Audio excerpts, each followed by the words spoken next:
Guyyaan dhaloota Yesuus Kiristoos muddee 25 kabajamu Itoophiyaa dabalatee biyyoota 10 ol keessatti ammoo amajjii 7 kabajaa. Kun attamiin uumame akka danda'e hayyoonni amantii ni ibsu.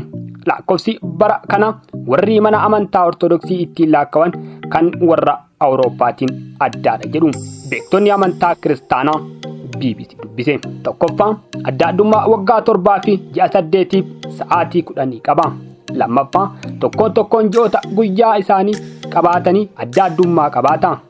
Tokkoon ji'oota keessa adda addummaa guyyoota 6 hanga 10 jiraatu jedhan lubi Tibeeb Baa'imneet. Guyyaa ayyaana dhaloota Yesuus Kiristoos akka Raashiyaatti dhiiftee yeroo jalqabaaf muddee 25 kabajaa jirti.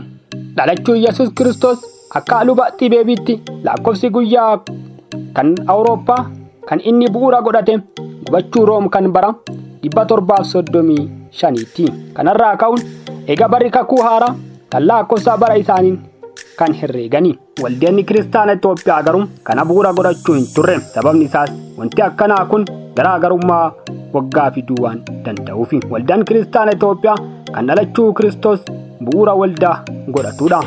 Kunis Wangeela Luqaas boqonnaa 1 irratti Gabriel qulqulluun ji'a yeroo inni itti ixaana aarsee ji'a 7ffaa keessa guyyaa 10ffaa irraa seera Leewwata 16:29 hanga 23:27 jedhamuun seeronni kennaman ni turani. Lakkoofsi guyyaa Yahudotaa ammoo Bitootessatti jalqaba. Sanarraa kaanee hanga fulbaanaa yoo lakkoofne ji'a 7ffaa irra geenya. Kanaaf qeessichi cubbuu namootaaf kan dhiifama gaafatu ji'a fulbaana keessa jechuudha. Kanaaf akka dhaabbata amantaa kiristaanaatti guyyaan ifatti bahu fulbaana 27. Sana booda ammoo guyyoota 3 booda haadha manaa isaatti dhaqee himee Yohaannis garatti baatame. Ergasii ji'oota 6 booda Gabrieliin gara Maariyaam deemuu yoo itti lakkoofnu Bitootessa 29 ta'a.